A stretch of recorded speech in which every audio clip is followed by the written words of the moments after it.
Bom dia, boa tarde, boa noite. Esta é mais uma edição de Pedro e Cora, aquele seu programa sobre esta voz é realmente sua.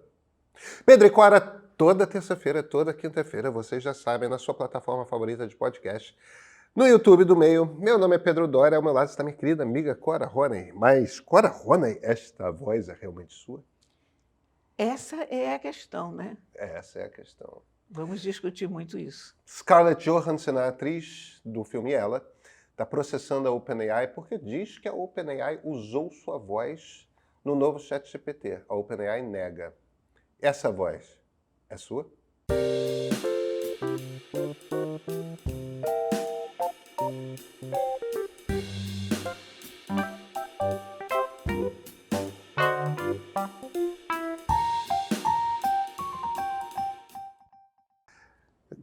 Cora, a gente gravou os últimos episódios sobre inteligência artificial, o debate sobre Google e OpenAI, seus lançamentos e tal, e de repente estoura esse caso interessantíssimo, que é um caso que me pareceu mais claro no início e agora vai ficando na minha cabeça cada vez mais confuso e ao mesmo tempo cada vez mais interessante, que é Scarlett Johansson contra a OpenAI.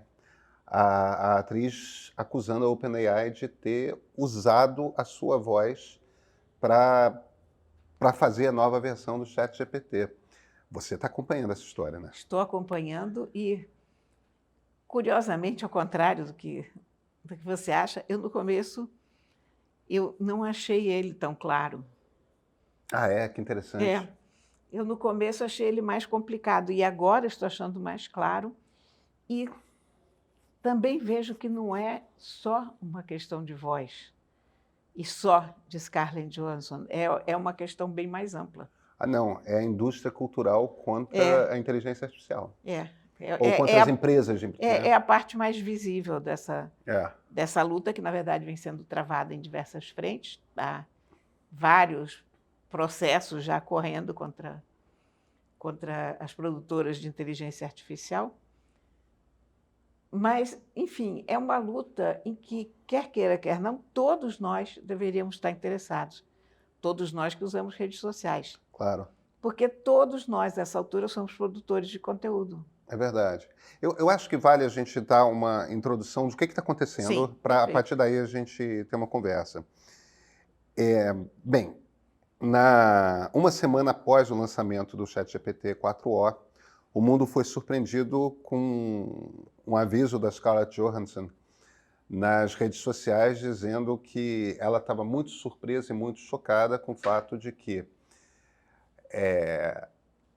a voz dela tinha sido usada pela OpenAI para a fala do novo ChatGPT. Esse ChatGPT conversador, que flerta um pouco, tudo mais, seria a voz dela. Ou a maneira como ela expressou no texto dela é uma voz que eu tenho dificuldade de distinguir da minha e que meus amigos mais próximos chegaram a achar que era a minha voz. Quer dizer, ela não está afirmando que a voz é igual à dela, ela está afirmando que ela é uma voz indistinguível da dela. O que mais ela diz? Ela diz o seguinte, que a coisa de 7 meses, o Sam Altman, que é o CEO da OpenAI, a procurou, tiveram uma conversa pessoalmente, e o Altman queria contratá-la para ou fazer a propaganda do novo ChatGPT, ou então que pudessem usar a voz dela no novo ChatGPT, porque isso é uma afirmação que ele teria feito para ela nesse encontro, e o Altman confirma que esse encontro aconteceu. A voz dela inspiraria confiança nas pessoas de que essa nova tecnologia é segura, é tranquila, tudo mais. Ela teria pensado muito, e depois de pensar muito por motivos pessoais, declinou a oferta, disse não, muito obrigado. Dias antes do anúncio acontecer, do novo ChatGPT acontecer, o Altman teria novamente ligado para ela ou para a gente dela pedindo que ela reconsiderasse, e novamente veio não. Aí eles fizeram um anúncio e usaram a tal voz que a ela pareceu, e a muitas pessoas parece uma voz muito parecida. Pois bem, o que o pessoal da OpenAI disse para o Wall Street Journal numa reportagem que o Wall Street Journal publicou na última quinta-feira? O que a OpenAI diz é o seguinte: eles, no ano passado, ou seja, em 2023, no primeiro semestre, antes de haver o encontro do Altman com a Scarlett Johansson, houve uma contratação de uma central de casting de atores, né, de uma empresa que seleciona atores, e eles estavam procurando vozes masculinas, femininas e não binárias que pudessem inspirar confiança, calor, cortesia, simpatia, empatia, quer dizer, sensações de conforto para as pessoas. Então eles fizeram uma longa seleção, essa empresa fez uma longa seleção de atores e atrizes que tivessem esses 3 modelos de voz masculina, voz feminina, voz não binária, e ao fim selecionaram alguns atores e atrizes e gravaram. E a Sky, que é a voz que aparece, que é o nome que eles dão para a voz que aparece nessa apresentação, que era uma das vozes que estava no ChatGPT, ela é uma atriz que foi contratada, que fez a gravação, e tudo isso teria acontecido antes de o Sam Altman procurar a Scarlett Johansson. Quer dizer, segundo a OpenAI, não é a voz da Scarlett Johansson, e quando o Sam Altman recebeu a ligação do agente da Scarlett Johansson, logo depois da apresentação, e o cara falando, parece que a frase que falaram para o Sam Altman é isso: what do you think you're doing? Né? O que você acha que você está fazendo? Já acusando ele, e o Altman teria ficado extremamente surpreso que eles tivessem considerado a voz parecida com a dela, porque não era de forma alguma parecida com a dela, segundo o Altman. E aí começa a ficar aquela coisa meio maluca, que tem um debate aí de o que faz uma voz. Como é que a gente diz que uma voz é parecida ou não é parecida? Será que um timbre feminino de um determinado tipo de mulher de uma determinada região não tende a ter poucas variações? Porque tem um debate sobre isso, né? Agora, não dá para a gente escapar da referência que o Altman publicou um tweet em que ele tinha escrito, quando estavam fazendo a apresentação do novo ChatGPT, ele publicou um tweet em que tinha uma única palavra, her, que é o nome em inglês do filme Ela, em que quem faz a voz da inteligência artificial é a Scarlett Johansson. E várias referências ao filme já tinham sido feitas pelo Sam Altman, e ele estava justamente buscando aquele ar de familiaridade, de conforto que a inteligência artificial, criada pela atriz Scarlett Johansson como uma voz para o filme de 2012, inspirava. O quanto que isso é patenteável, o quanto que não é. Cara, a situação é essa, aí tem uma conversa para a gente ter, né? Tem várias, porque isso é uma coisa de várias camadas, né? A camada mais óbvia é essa da voz. Uhum. O que é uma voz, onde começa e acaba o teu direito sobre a tua própria voz. Quer dizer, o teu direito sobre a tua própria voz é, obviamente, claro, mas aonde começa o teu direito sobre uma voz parecida com a tua, ou tão parecida que as pessoas possam confundir? A gente já tem gente que finge ser o Elvis, que finge ser Marilyn Monroe, né? Pessoas que vivem da sua semelhança com celebridades. Agora a gente vai começar a entrar numa era de pessoas que vivem da semelhança das suas vozes com as vozes de celebridades. Alguém pode ser um Elvis falso? Eis a questão. Alguém pode ser uma Marilyn falsa? Se a gente concorda, a gente tem que concordar com a coisa da voz também. Por outro lado, faz sentido? É complicado, hein? Eu acho que tem uma segunda camada aí que está além da voz, que é a seguinte. E a gente estava tendo... Eu estava tendo um debate com o Tony de Marco, nosso diretor de Sim. arte, justamente. Ele estava fazendo justamente essa linha de raciocínio, que é... Ah, mas vem cá, você pode patentear um timbre, porque timbres de voz humana se repetem. A gente toda hora conhece pessoas que têm uma voz muito parecida com outras pessoas que a gente conhece. Mas ele fala igual. E se é do mesmo lugar, da mesma região, que tem o mesmo sotaque, às vezes fica aquela coisa bastante... E timbre é uma coisa que todo bom ator, todo bom cantor sabe. Você pode, inclusive, controlar. Claro. Você pode mexer na sua voz, modular a sua voz. Precisa de um certo treino para isso, mas você pode. Agora, além do timbre da voz, ou seja, do som, digamos assim, desse conjunto que faz um determinado som de uma determinada voz, além disso, você tem uma segunda camada no filme Her, no filme Ela, que tem um jeito de se comportar, tem um clima que ela promove. E isso é o trabalho da criação de uma atriz. Aliás, ela é uma excelente atriz. Não só ela é deslumbrante, bonita, ela é um caso esquisitíssimo, porque como ela é uma perfeita. grande atriz. E fica muito óbvio que ela é uma grande atriz no filme Her, porque ela não está lá. A gente só tem a voz dela. E ela tem que convencer que é crível a ideia de que o cara interpretado pelo Joaquin Phoenix possa se apaixonar por aquela voz. Então, ela tem que imprimir uma capacidade de humanidade e charme e interesse. E ela tem que imprimir tantas emoções apenas usando a voz que torne aquilo crível. Se ela não consegue fazer aquilo, o filme não fica de pé. E ela consegue fazer aquilo. Ela consegue convencer absolutamente. O filme casou... chamou muita atenção. E o filme chamou muita atenção em cima do talento dela. Imagina, eu acho que o Joaquin Phoenix é um ótimo ator também, tá? Sim, mas não. No caso, não haveria filme sem ela. Mas, então tem um jeito de construir aquela personagem só com a voz que ela faz.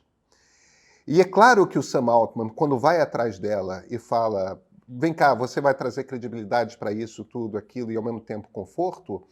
Ele está falando de algo muito concreto, que é você criou a ideia que as pessoas têm na cabeça delas de uma inteligência artificial com a qual a gente quer conviver. Eles trouxeram, evidentemente, isso para o ChatGPT 4o. O quanto que aquilo não é uma criação artística que pertence a ela. Eu acho que tem um debate aí que a gente já não está mais falando da voz. A gente está falando de uma invenção, uma invenção artística. De um produto artístico. E outra tem a questão moral.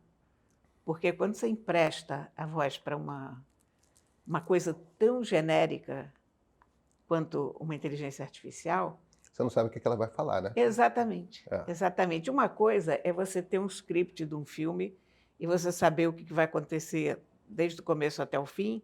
Você pega uma propaganda também, você sabe qual é o produto que está sendo anunciado. Você sabe o que é que a tua voz está endossando. Numa inteligência artificial, não. E eu acho que ela fez muito bem em recusar. Porque Sim. ela estaria subscrevendo, ela estaria dando credibilidade a coisas como, por exemplo, o que o Google recomendou essa semana, quando alguém fez uma pergunta o que fazer para o queijo não escorregar da pizza, para o queijo grudar na pizza, a inteligência artificial do Google mandou botar cola. Cola polar. E a repórter da Business Insider, que é tão louca quanto os bons repórteres devem ser, ela não só recebeu essa resposta, como ela resolveu cozinhar a pizza com cola polar para ver o que acontecia. Bom, enfim. Então, você está autorizando coisas assim, todas as alucinações, todas as maluquices que podem vir. Mas tem uma outra coisa que vai além disso ainda, é que, no fundo, tudo que está na internet é uma criação humana. A gente não está no espaço sideral. Nem Claro. eu, nem você, todos nós, quer dizer, nós estamos no espaço sideral, nosso planeta, mas nós individualmente não viemos do nada, nós viemos de incontáveis gerações que nos precederam, que criaram coisas, que desenvolveram o mundo como ele é. É a frase do Isaac Newton, né? Se eu vi tão longe é porque eu estava sobre o ombro de gigantes. Isso. Né? Não necessariamente sobre ombros de gigantes, no caso das pessoas comuns, mas no ombro de muitas e muitas pessoas, umas sobre os ombros das outras. Nós somos Mas eu acho que está dentro da ideia. nós somos o resultado das civilizações que nos criaram. E a internet é um resultado disso. O que está na internet, o que as inteligências artificiais estão usando, é isso. E aí a gente chega naquele debate que desde o primeiro dia a gente tem, se alguém tem o direito de engarrafar isso. É. E eu acho uma coisa tão complicada quanto engarrafar água. Eu sou visceralmente contra a água engarrafada. E eu acho que a água não é nem uma coisa que foi criada por todo mundo, mas é um recurso que todo mundo precisa e que não deveria ser motivo de lucro para empresas, não deveria ser propriedade de empresas. E eu acho que talvez esse rio de conhecimento, que seja a internet, esse mar de conhecimento, também não deva ser. Por outro lado, como se remunera isso? Enfim, são N camadas, uma em cima da outra, que podem levar a gente para todos os lados Pois é. de especulação, né? Mas aí deixa eu fazer, e usando a sua metáfora, deixa eu fazer um contra-argumento.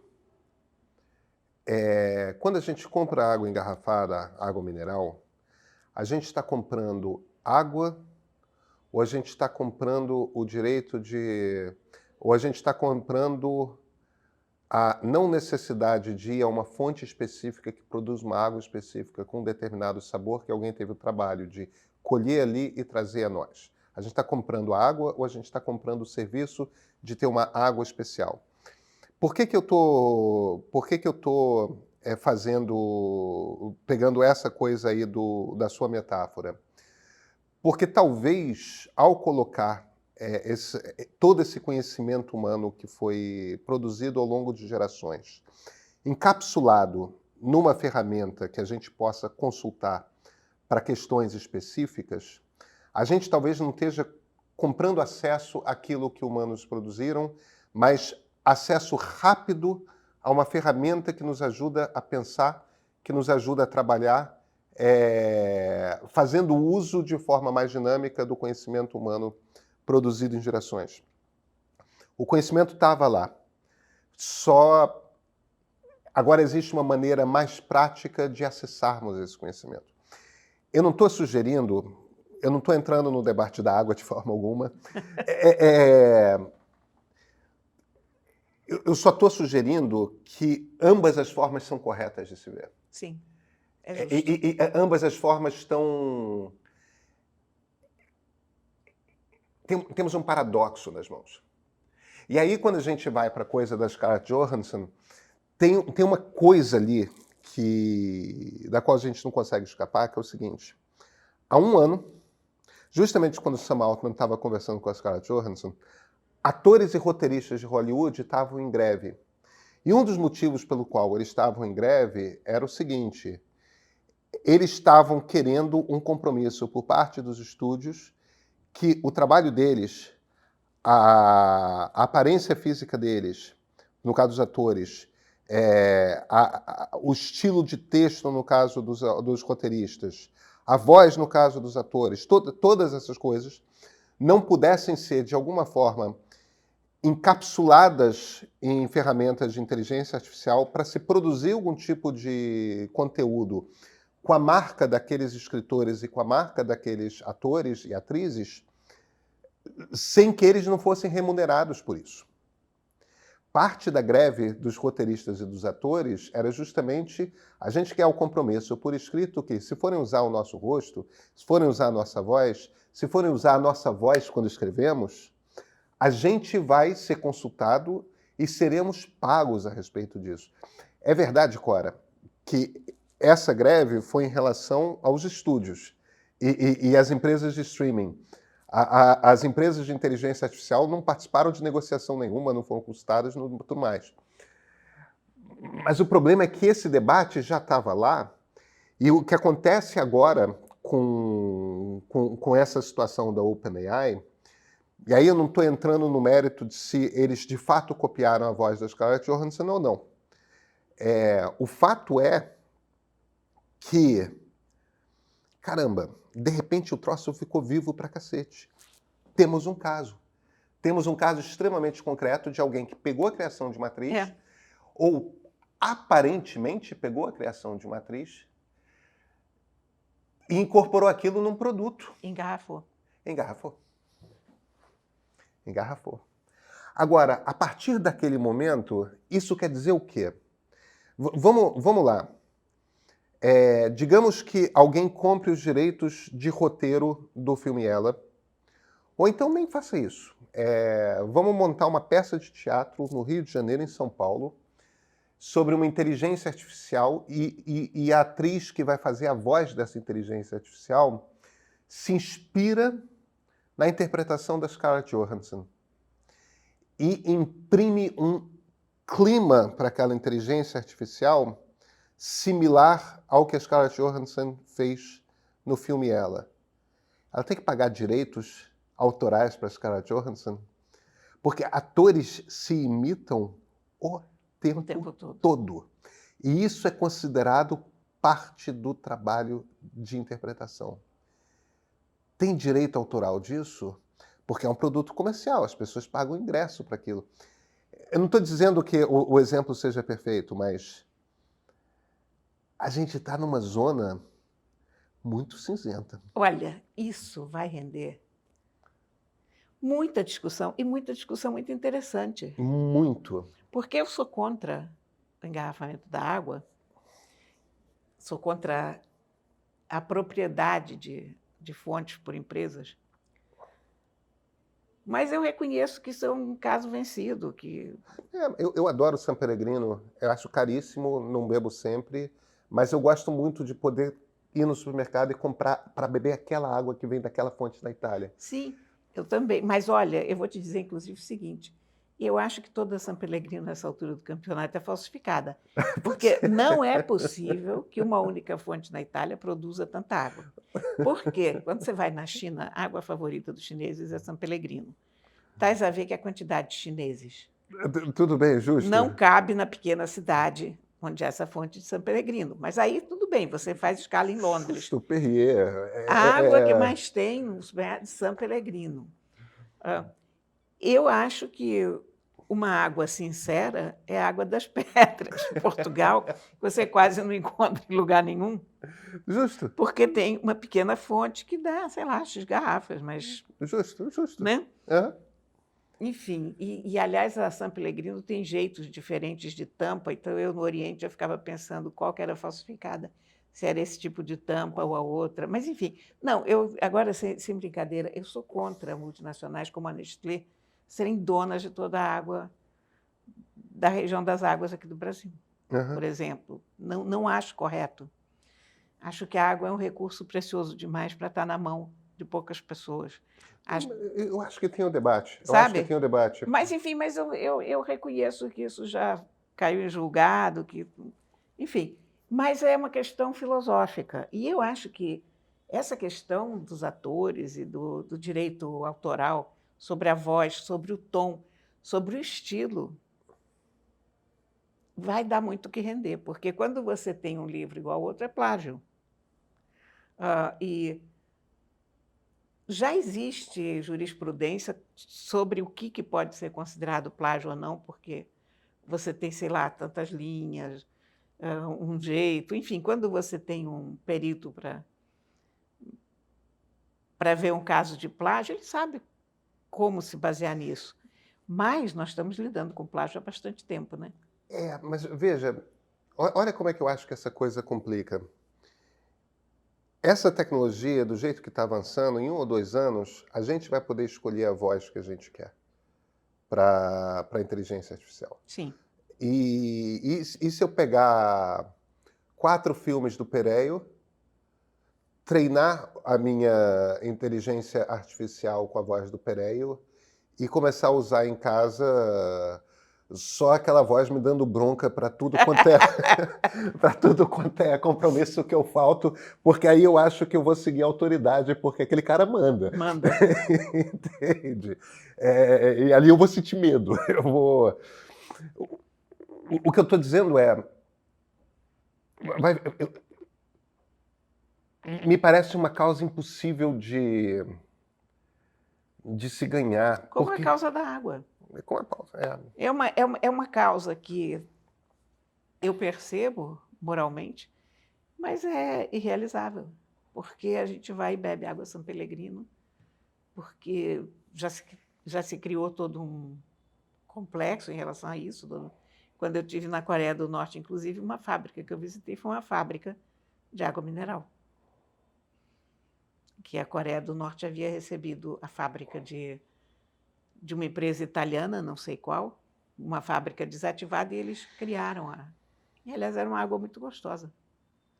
Condições de higiene mais ou menos esquisitas, mas excelente água. Enfim, nós vamos discutir muito sobre isso e vai ser uma discussão, como você falou, interessantíssima. Vai ser um julgamento fascinante, e é um julgamento para advogados inteligentes, porque os argumentos ali, de um lado e de outro, vão ser argumentos inteiramente baseados em filosofia. Isso é um daqueles julgamentos que a gente vai acompanhar com muito prazer, os pareceres, né? Como na época do Napster, eu quase fiz direito naquela época, porque eu fiquei tão empolgada com os pareceres que estavam saindo, com as argumentações, que eu li aquilo como se fosse ficção. Eu nunca... Olha... Eu me encontro na posição, Cora, de que eu estou num lugar, nesse caso, em que eu percebo nitidamente que eu sou absolutamente capaz de ser convencido por um lado ou pelo outro. Eu não sei o que eu penso sobre isso. Eu também, você sabe, na verdade, estou sempre pronta a ser convencida por qualquer argumento. Eu acho que a gente tem mais convicção de algumas coisas. Temos, mas se o argumento fosse Claro. suficientemente bom, nós não somos ideológicos. Claro. Né? Nós somos racionais. Se alguém me trouxer um argumento O realmente termo bom... acho que não é ideológico, não somos dogmáticos. Dogmáticos, é isso mesmo. Não somos dogmáticos, usei a palavra errada. Mas é isso, eu não tenho dogmas. Se você me trouxer um argumento que me convença de alguma coisa, perfeito. Agora, essa questão da inteligência artificial, ela está indo em direções em que a gente ainda nunca pensou. Ela está tocando em assuntos que nós nunca nem sonhamos. Então, isso vai ser muito interessante de ver. Várias pessoas inteligentes, altissimamente bem remuneradas, por sinal, dando o seu melhor. Então, você imagina que boa leitura que vem por aí. Vem. E se os processos estiverem muito cabeludos, a gente joga na inteligência artificial e pede para ela resumir e pronto. Cora, agora temos livro? Temos e não temos, viu? Estou vendo um Kindle aí, né? Pois é, sabe o que aconteceu? Aliás, estou vendo que você usa o mesmo modelo de Kindle. É o Oasis. É bom que ele entra na banheira. E ele tem essa pegazinha aqui que Isso, eu gosto também muito. Gosto muito disso, acho que isso é muito bom de pegar.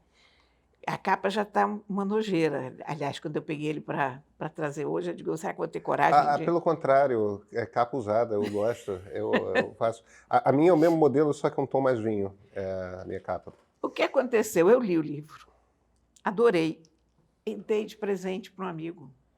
Esqueci que eu queria recomendar o livro, de modo que eu não tenho o exemplar aqui comigo. Então, vou dizer, O Pacto da Água, do Abraham Verghese, é um médico indiano, mora nos Estados Unidos, mas de origem indiana. Essa capa brasileira, aliás, ficou bem mais bonita do que a capa americana. Eu gosto de comparar as capas também. E como vocês não estão vendo o livro aqui, é justo eu dizer que são quase 700 páginas, que é um daqueles calhamaços que para sozinho de pé. Bom, é uma saga familiar fascinante. Pega várias gerações. Começa no fim do século XIX, vem até os dias de hoje. Uma família na Índia. Começa com uma menina de 12 anos indo se casar com um homem de 40. Isso era normal. Eram casamentos arranjados. Antes que todo mundo fique horrorizado, não, em alguns casos, eu não sei se em todos, mas havia um respeito à criança. A criança era criada na casa dos sogros, e depois o casamento só se consumava quando ela já menstruasse, já fosse para lá de adolescente, enfim. É um casamento feliz. Minha bisavó casou com 12 anos Pois com uma é. boneca no colo. Pois é. Era uma coisa diferente. Se hoje a gente diz, uma criança de 12 anos indo casar com um cara de 40, a gente imediatamente imagina um estupro, uma coisa inteiramente pedófila e antinatural, mas, enfim. Tem um anacronismo ali. Né? E não era que se casassem. Não. Tinha crianças de 8 anos que se casavam umas com as outras. Era outra realidade, mas, de qualquer maneira, só estou dando esse esclarecimento porque a gente entra muito horrorizada na história, mas logo nas primeiras páginas a gente vê não é exatamente o que eu estou pensando. Então, esse é um casamento muito feliz, e essa garota passa a ser uma pessoa muito sábia, a matriarca de uma família que chega... É uma saga familiar. É uma saga familiar. Uma saga familiar que tem uma virada no fim tão sensacional que a gente totalmente não espera. Eu não vou, evidentemente, dizer, porque, né, o culpado é o mordomo. A gente não dá esse tipo de spoiler. Mas é uma saga indiana, uma família indiana, misturada com uma família escocesa. Há um médico que nasce na Escócia, que vem para a Índia. Tem muito de medicina na história, porque o autor é médico, e é um excelente médico, inclusive, é um professor em Stanford. Então, ele não resiste, ele descreve condições médicas, e quando ele fala de assuntos médicos, é muito interessante de ler também. E tem um quê de realismo mágico, porque essa família indiana tem uma maldição. Você estava me descrevendo a coisa e eu estava imaginando Garcia Marques, tá? Não é exatamente, mas também não é exatamente diferente, sabe? Tem um pouco disso. Essa família tem uma maldição. As pessoas morrem afogadas, as pessoas têm um problema com a água. A cada geração morre alguém afogado. E ninguém sabe por que é isso, mas isso afeta todo mundo na família, uma geração, outra, etc. É sensacional, sabe? Porque os personagens são muito bons. A interação entre os personagens é muito boa, é bem escrito. Eu adorei o livro, sabe? É um daqueles livros que, quando a gente vai terminando de ler, a gente vai começando a ficar com pena de acabar, porque a gente vai sair desse ambiente em que a gente mergulhou e voltar à vida real. E esse cara é um bom escritor ou um grande escritor? Ele é um ótimo escritor. Ele é um ótimo escritor. Eu acho que a tradução em português é um pouco dura. Acho que em inglês a coisa rolou mais fácil. Você chegou a comparar? Cheguei a comparar porque eu li no Kindle e li no livro, e às vezes eu baixei ele em inglês no Kindle, e eu achei que ele rolava melhor em inglês. Foi escrito em inglês, né? Foi escrito em inglês. O Abraham Verghese é de origem indiana, mas ele é um autor de língua inglesa. Ele publicou um livro chamado 11º Mandamento, que foi assim um mega best-seller. A tradução daqui é do Odorico Leal, e a edição é da Companhia das Letras. E essa observação que eu estou fazendo da tradução é uma questão de quem comparou, mas se você não não está com a edição em inglês, dá para ler perfeitamente, é sólida. E é um livro apaixonante. Uma saga familiar, para quem gosta, que é um gênero bem específico, né? Ah, pois é, tem gente que é inteiramente... Quem não gosta de sagas familiares não deve chegar perto. Mas eu adoro uma saga familiar. Eu, quando pego um livro de autor indiano com, sei lá, 700, eu me lembro imediatamente do Suitable Boy, um rapaz adequado, como se chama em português, que tinha 1000. E que também eu acabei de ler assim, arrasada, que, meu Deus, o meu livro está acabando, o que será de mim agora? Eu adoro sagas familiares. E essa está muito bem conduzida, é um grande livro, em todos os aspectos. Ah, que bom. Então, está recomendado. Cora, a gente se vê na quinta. Na quinta, com certeza. Até quinta-feira.